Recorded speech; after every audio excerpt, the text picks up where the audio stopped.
Let's jump in here. I'll start us off here. So that means I have the Browns and the Giants. So they pick number 1 and number 2. I'll start it off. Cleveland Browns got to get a quarterback. They get what I believe is the best quarterback in the draft, and that is Sam Darnold. Now, you can argue maybe Sam's not the best player in this draft. They cannot afford to pass on their top quarterback. This is their guy. In my opinion, it makes sense. Sam Darnold, plug him into this team. I think he can play right away, but I think you also see them maybe look to a veteran to give him a little time to develop. So that's where I have there at number 1. I'll give you my number 2 pick, then you can comment on both of them. I got, I think, the best player in the draft going to the New York Football Giants. Saquon Barkley, the running back. I think they try and get a couple more years, squeeze a couple more years out of Eli Manning. Dave Gettleman comes back in there. Him and Eli Manning together, got a couple Super Bowls. Try and keep that feeling alive. Barkley, you can use him obviously running the ball, but I love what he can give you out of the backfield as well. You get Odell Beckham back healthy, plug in Saquon Barkley. Some of the other pieces of that offense, they could be rolling. No, I like both picks. I think both picks are sensible, and I think both picks will actually happen on draft night. When you look at the Cleveland Browns with Sam Darnold, if they get the veteran quarterback, you now have an opportunity to do to Sam Darnold what they were able to do to Carson Palmer in Cincinnati. Let him redshirt for a year, then he can take over 2019. I like that plan. And then Saquon Barkley, he would give them the best running back that they've had since Tiki Barber. And the success that the Giants had when Tiki Barber was there, I like it. They didn't win the Super Bowl with him, but he got them right to the cusp. Now, with an older quarterback in Eli Manning, Saquon Barkley certainly can take some of the load off his shoulders. All right, give me 3 and 4 here. Here we go, Indianapolis Colts at 3. We have talked about for years the Indianapolis Colts need to have a defense to support Andrew Luck. Bradley Chubb from NC State could be the guy that is a perfect fit for him. When you go back and you look at his tape at NC State, you see number 9, he kind of played the game in a fashion that reminds some of Mario Williams, broke his record as career sack total. He is a guy that dominated the ACC this year. You get a legitimate edge rusher in that division that's beginning to be loaded with young, intriguing quarterbacks. I think that is a must for the Indianapolis Colts. I think that happens at 3. At 4, Minkah Fitzpatrick going to the Cleveland Browns. They need another playmaker. They're beginning to add in these hybrid playmakers. Greg Williams had talked about playing positionless football. Well, now you have Jabril Peppers. You get a Minkah Fitzpatrick. In the back end, now you have some hybrid playmakers that you can use in a variety of different ways. They need to get better. They need to add some explosive players to that team. Minkah Fitzpatrick is arguably the best and most explosive defensive player that we'll find. Real quick, I like Chubb. I think he's one of the more consistent players. I think you know exactly what you're buying with him. I love that fit for the Colts. And Minkah Fitzpatrick, blue chip players. That's what the Browns need. They need to start collecting some blue chippers. Minkah Fitzpatrick fits the mold there. All right, I've got number 5 and 6. I've got the Broncos and the Jets. Let's start with the Broncos. Number 5. In this scenario, they don't get a veteran quarterback in free agency, which I think they'll attempt to do. So Josh Rosen, who I feel is the second best quarterback in this draft class, he goes to the Denver Broncos. They get their guy for the future. The best pure passer in the draft, no question. You want to sit back there and you can keep him clean in the pocket. He will pick you apart with accuracy, and he does it in a beautiful way. Just a textbook footwork, textbook release. Can make every throw, velocity, touch, you name it. Rosen can do it. Am a little bit concerned about the lack of mobility, but that's another topic for another day. Then the Jets at number 6. Let's keep the quarterback train rolling here, Buck. Baker Mayfield goes to the New York Jets. Can you imagine Mayfield in the New York market? They'd have a little fun with him there. Look, I thought he had a great Senior Bowl week. To me, his quickness, working through progressions, the quick release, the live arm, the ability to buy time and extend plays as well.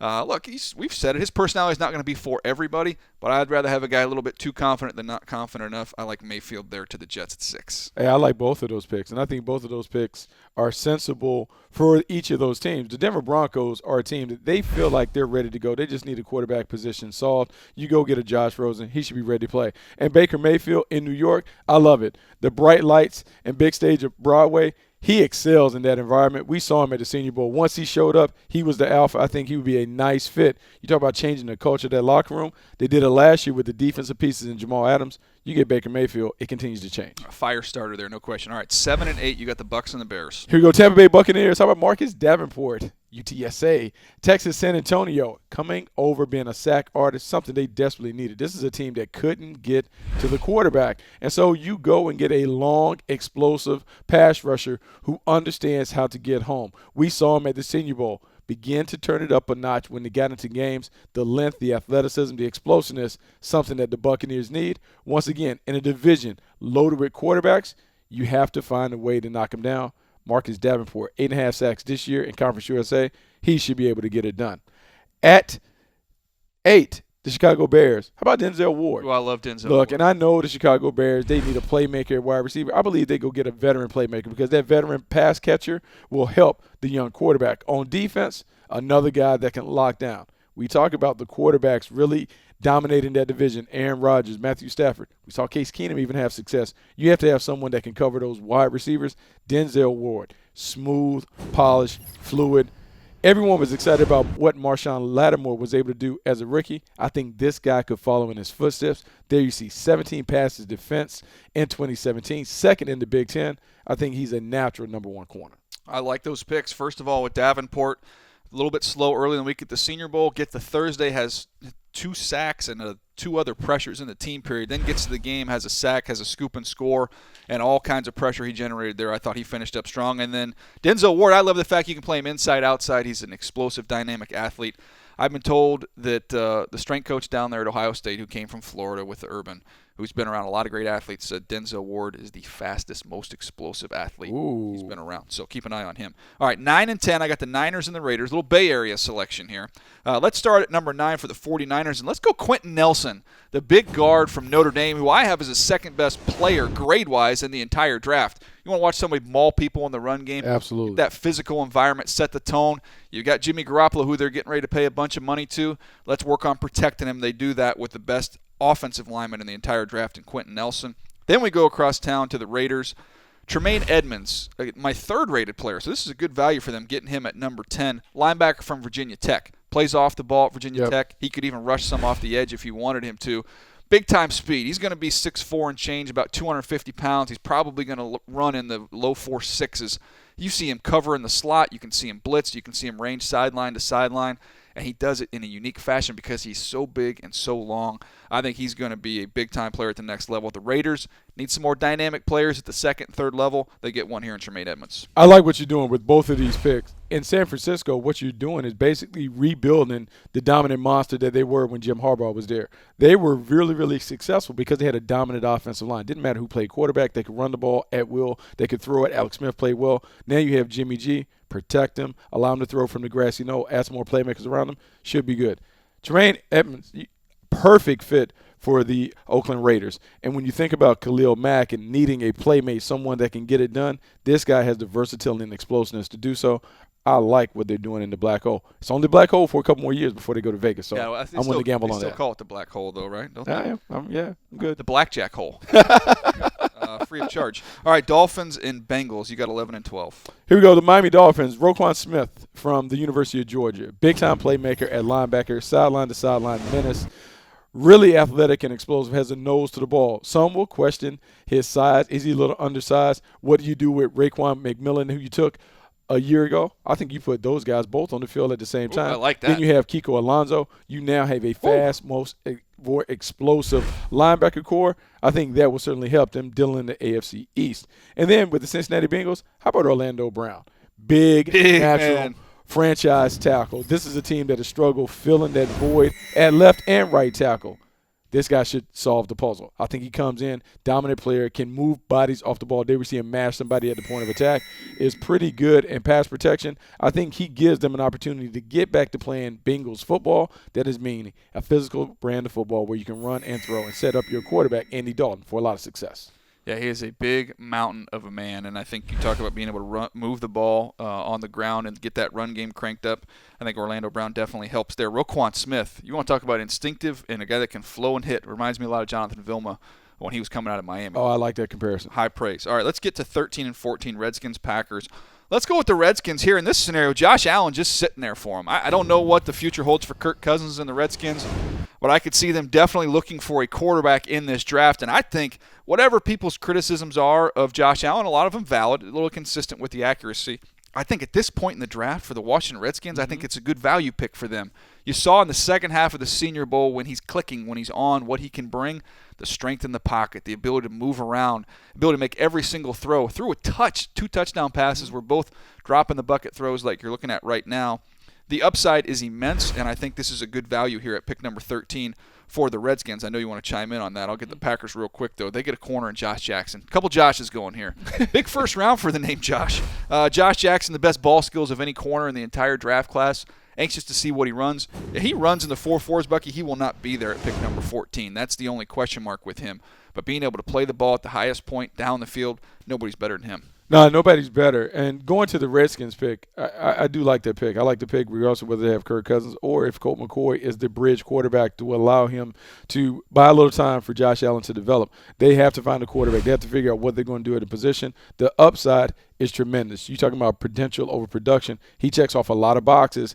Worthwhile gamble probably in the middle of the first round. Then you talk about Josh Jackson, the length, the ball skills. How can you go wrong with a big-time corner like that? No question. All right, get us to 15 and 16 here. Here we go to Arizona Cardinals. Calvin Ridley as your number one receiver. I don't know who's going to play quarterback for the Arizona Cardinals, but I'm going to say that they're going to find that quarterback in free agency. That means that they have to find a young, dynamic playmaker to eventually be the number one when Larry Fitzgerald departs. Be it this year, be it next year, Calvin Ridley is primed to be the number one receiver on an offense. I think his route running, his playmaking, his big-time ability will give them something that they haven't had in a little while at that position. Big-time burst. All right, who you got at 16? How about Connor Williams going to the Baltimore Ravens? When the Baltimore Ravens are good, they have the ability to control and dominate the line of scrimmage. Connor Williams will give them an opportunity to have a pair of bookend guys on their offensive line that can dominate in the run game while also solidifying the edges for Joe Flacco in the pass game. Up and down the year, dealt with some injuries, but I think when this guy's healthy and right, he is an upper echelon player. I think he's a top-tier tackle. He gives them an opportunity to get better on offense. If you saw the 2016 version of Connor Williams, I think he'd be a top 5, top 7 pick. Obviously injured, like you talked about, his value plummeted a little bit this year, but I still think the most talented tackle in the draft. And the Cardinals get some big speed there with Calvin Ridley. I like what you're thinking. All right, 17 and 18, I got Chargers and Seahawks. Let's start with Chargers here and a linebacker who I really like, but, man, you talk to folks around the league, they're even higher on him than we are. Rashad Evans from Alabama, somebody that, again, has played inside, has played outside, explosive, a physical player for the Crimson Tide. You can see some of the big-time hits he lays here. I want to see him be a little bit better with his hands, but, man, you talk about an enforcer there at the second level. He gives you that, a lot of speed to match. And then the Seahawks, this is perfect. I mean, sometimes it just works out. In this case, Derwin James falls in their lap at number 18 from Florida State. Derwin James, they use him as a high safety. They use him as a box safety. They use him as a weak side linebacker. They can use him as a dime linebacker. They've even let him put his hand on the ground and rush at times. One of our favorite people that we've been around from you being at the opening and me getting a chance to go up there and watch him this year, Buck. He is all football all the time. And we say he's a more explosive version of Cam Chancellor. In this scenario, he replaces Cam Chancellor. He does get a perfect opportunity to replace Cam Chancellor. You talk about a perfect fit, a nice scenario for him. He would get a chance to be that low hole safety, come down in the box, play against the run, occasionally rush off the edge, but be the enforcer in the middle of the field. I like that pick. And then when you go to the previous pick, Rashad Evans, he is a guy that's really getting a lot of steam. Big-time instinctive linebacker that can really play. All right, 19 and 20, Cowboys, Lions, Buck. Here we go. The Dallas Cowboys select Christian Kirk from Texas A&M. Ooh. He is a intriguing option for the Cowboys, and one of the reasons why I think he would be a fit, they have talked about making this offense more Dak-friendly. That, to me, means they're going to be more spread-oriented, do some things that really fits the talents of the quarterback, but they need a route runner on the outside. No disrespect to Dez Bryant, but Dez Bryant is no longer the player that once dominated the league. They need someone that can get it down, stretch the field vertically, but also work the underneath areas. Christian Kirk could be that guy. And then with the Detroit Lions, how about Maurice Hurst playing inside, disruptive 3 technique. I know Matt Patricia has the versatility. I mean, can I say Matt Patricia's the head coach? He's going to be the head we'll coach. Assume that Matt Patricia is going to be the head coach. They need someone that can be disruptive on the inside. We don't know how long Haloti Ngata is going to be able to play. How about someone that can disrupt it on the inside, not only against the run, but also against the pass? You saw 10.5 sacks over the past 2 seasons. That is something they desperately need in Detroit. I think Hurst, you can move him up and down the line of scrimmage, too. Just wins with quickness. I like his game. All right, I've got 21 and 22. Christian Kirk, by the way, very polished wide receiver. Bills and Bills. Double Bills. How about that? Double down. I'm going to go first pick for the Bills, one of 2. I'm going to go Vita Vea, who is, I think, a top 10 talent in this draft class. He's available here at number 21. They traded off Marcel Darius last year. I think Vita Vea is a better football player than Darius. Yes. He's got much more explosiveness. Talk about range in the run game and then the power. He will fold you up like a suitcase at the point of attack. He's going to test. I mean, people say, is he Danny Shelton? No. Danny Shelton ended up running, 5'4", 5'5". Mm-hmm. This kid's going to run under 5. Some people are saying he might run under 4'9". That type of athlete at 340-plus pounds, special player. And then let's stay in the trenches with their next pick, go to the other side of the ball here. The unfortunate news we had about Eric Wood, who's had a great career. He's been forced to shut it down due to an injury. James Daniels from Iowa is the best center prospect in this draft. I think one of the best center prospects we've seen in the last few years. You watch him continually be able to reach at the line of scrimmage, be able to reach 3 techniques. You got to be an athlete to do that, and watch him work up to the second level. I think he is a very, very good football player. I like him better than Rodney Hudson when Rodney Hudson was coming to Florida State. That's something else. And we know what kind of career he's had. So I'm a big James Daniels fan. The Bills go in the trenches, defense and then offense. Man, that's pretty impressive. Double down. They take care of their front line. How can you be wrong if you're the Buffalo Bills? I think that is nice. They had to replace Eric Wood. That is a nice pick. He's a really, really good player. All right, jump us to 23 and 24 here. L.A. Rams, Isaiah Oliver from Colorado. They need a pure cover corner, someone that can either complement or replace Tremaine Johnson due to his uncertain status. This is a guy that we always talk about at corner. You need to be able to hit, run, and cover. He checks off all the boxes. Tough, physical, big, good ball skills, and he's big. You got to be able to match up with some of those big receivers in the NFC. This is a nice fit for the L.A. Rams. And then with the Carolina Panthers, how about James Washington from Oklahoma State? We saw him at the Senior Bowl. The speed That's is your crazy. dude, man. That ridiculous. Is your dude. Vertical playmaker, has the ability to take the top off the defense. And when you have Norv Turner coming in to fix this offense for Cam Newton, they need more speed, more playmaking. They got the big guys in Devin Funchess and Greg Olsen. How about someone that is maybe reminiscent of an old number 89 Steve Smith?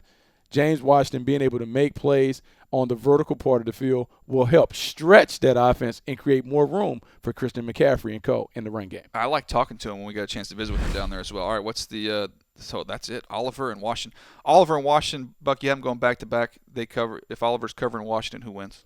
Well, I think Washington wins. I think he's going to go deep. He's going to run a deep over. He's going to run away from him. There you go. All right, there you have it. I might go Oliver on that. I might switch it up. All right, I got 25 and 26, the Titans and the Falcons.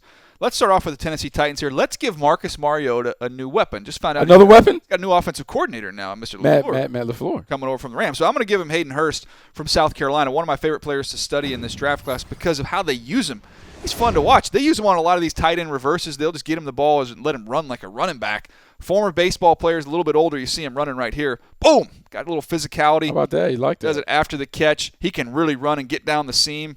Toughness is what stands out to me when you watch him play. He can generate some big plays, and also he's got a chance to help you in the run game as he continues to develop.